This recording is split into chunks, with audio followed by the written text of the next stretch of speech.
Hey y'all, I'm Tiana Michelle, and here's my step-by-step makeup routine that really speaks for itself. It looks great in person and in photos with no edits, no filters, just straight from the camera roll. I already did my skin prep and moisturize. Unfortunately, I was not blessed with thick, luscious brows, but that's okay. I just lightly filled them in. I have a bit of hyperpigmentation around my mouth, so I am color correcting. Usually I'll use a color corrector or just a bit of concealer. I also get really oily in my T-zone area, so I'm using the Danessa Myricks Water Powder Serum. This helps my makeup last all day. Just make sure you fully tap it in so there's no leftover residue on your forehead like you'll see with me in a few minutes. But although it's mattifying, by the end of the day my skin looks glowy rather than oily. For me, when it comes to makeup and having combination / oily skin, there's such a thin line between having a glowy finish and having an oily finish. But overall, with doing better skin prep and incorporating Danessa Myricks products into my makeup routine, I've alleviated some of those issues. And I saw this tip from Jackie Ina. I'm just using setting powder over the color correction and it kind of neutralizes it. This isn't something that I do every time I do my makeup, but I definitely pull it out when I want my makeup to look a little bit more elevated than my everyday look. Next, I'm taking a damp beauty blender that has a bit of setting spray to apply my foundation, and I'm using House Labs in the shade 425. It is a very, very close match to me. It's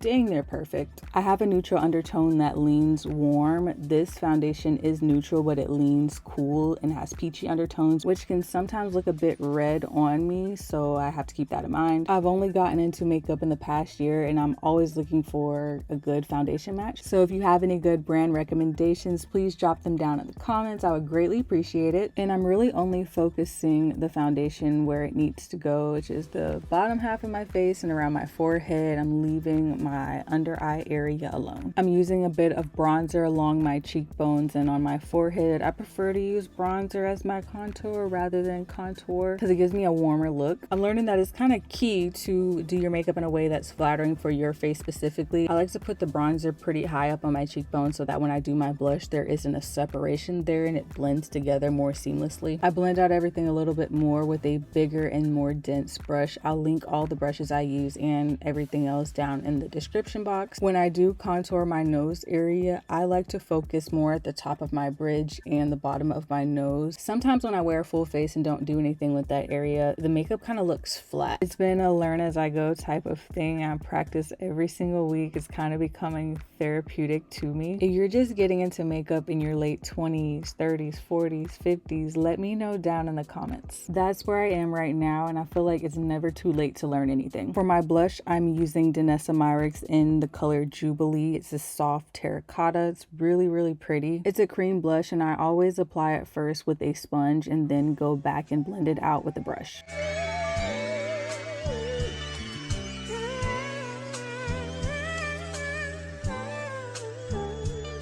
For my concealer, I'm using Huda Beauty in the shade Crumble. I'm applying it in the middle of my forehead, along the bridge of my nose, my under eyes, sides of my nose, and my chin. When I want to go brighter, I use the shade Peanut Butter, which is a shade lighter than Crumble. And I don't know why, but blending out concealer is my favorite part. I only let mine sit for just around a minute before I start blending it out, and I start off with my brushes before using a beauty blender. I'm using the Sephora Pro Concealer Brush in 71. A brush and a sponge are the best of both worlds for me when it comes to blending because it gives me more control of where I want the product to go. And I just went back and added a little bit of blush to the tip of my nose.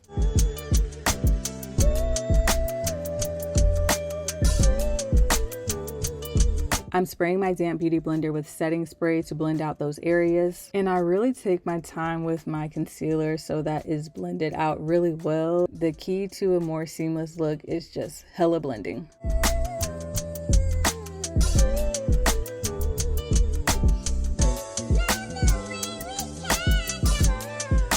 For my under eye, I'm using a smaller brush. It's the Sephora Pro Concealer Brush in 45. It's small and precise, so I can really control where my concealer goes. I like to focus it more towards the inner part of my eye rather than spreading it out too far. When I place the concealer under my entire under eye area, the difference is just not really my jam. And to reiterate what I was saying earlier, I'm really learning in all this that it's so important to learn what works for your face because it truly makes a difference. lids. I also have some fine lines under my eyes, so I try not to go too heavy on the concealer in that area so that it doesn't crease really badly. And of course I go back and blend everything in even more with a sponge.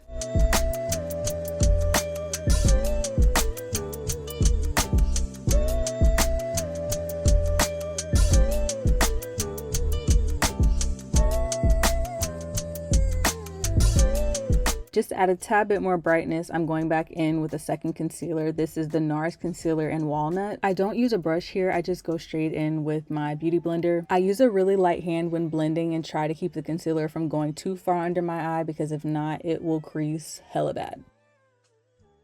I'm doing a simple eyeshadow look, so I am using concealer to prime my eyelids. I keep it simple when it comes to my eyeshadow looks because I've yet to really find anything that I like for my eye shape. I have big eyes, but they're also protruding. And when I see makeup inspo, I just never see it on people who have my eye shape. But I think 60s style eye makeup would look really good on me. Let me know if you think I should try that out. Once I'm finished with my base, I use the Charlotte Tilbury setting spray to melt everything together. And before I use any eyeshadow, I'm starting out with a cream bronzer stick. This one's from Fenty Beauty. Honestly, don't care about applying it neatly because I'm just gonna blend it out anyways. Bronzer is just so easy to use as eyeshadow because all you gotta do is blend it out and you can't really go wrong with it. To blend it out, I'm using the Sephora Brush Pro Crease in 26 because it's really fluffy. I'm focusing most of it on my eyelid and slowly blending it up and out.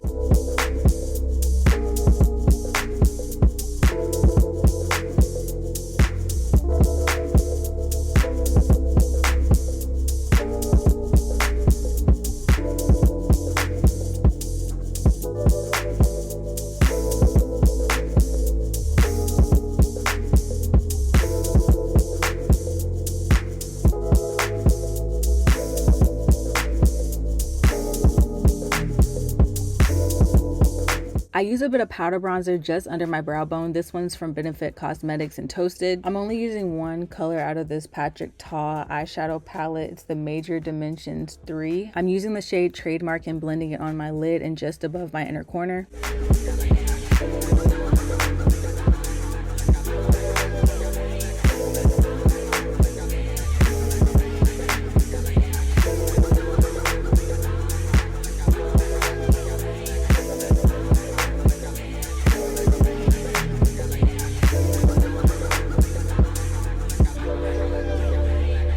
The palette has a black and brown cream base, but I use the brown one as an eyeliner. It's so subtle, but it makes my eyes pop, and I even use it to line the bottom of my eyes as well.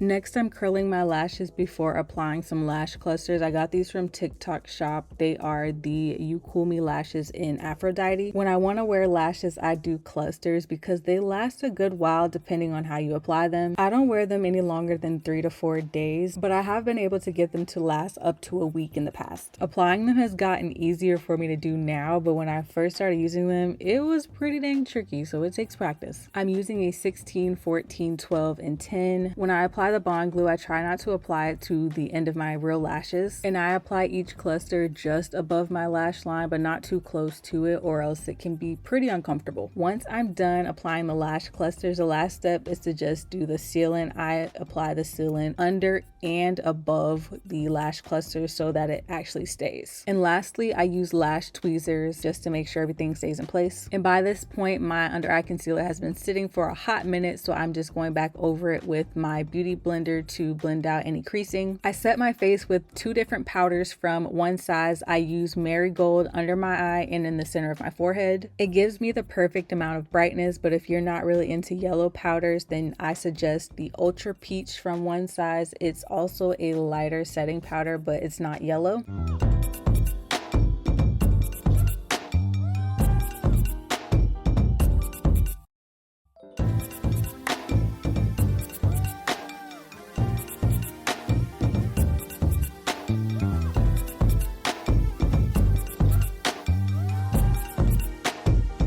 I use Rich Peach to set any other places on my face that I want because it's very close to my skin tone. And after I set with my loose setting powders, I use my powder, bronzer, and blush. I use the Benefit Cosmetics bronzer and Toasted along my forehead, and the Juvia's Place blush in volume 4.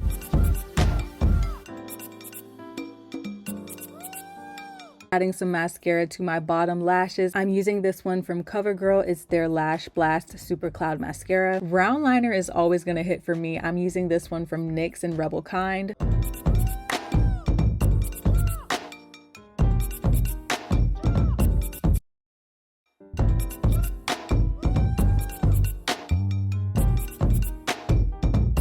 And for my lipstick, I'm using this one from Patrick Ta. This shade is called Oh She's Single, and it's a really pretty light pink. Right now, this is my go-to lip combo, and I always top it off with the Fenty Beauty Gloss Bomb in Universal. But one thing I've been doing more recently is just taking the NYX Butter Gloss in Lava Cake and going over my lip liner. And the final step is just setting my face with the One Size mattifying spray. And that completes the look. It's been a lot of trial and error for me to finally reach the point where my makeup looks good on camera and in person. I've been all about hair for the past 7 years, but I am so excited to learn more about makeup and experiment and improve. And I hope that you follow me along this journey of all things beauty and more. I truly hope you enjoyed this video. If you did, don't forget to give it a thumbs up and subscribe if you haven't already, and I'll see you in the next one.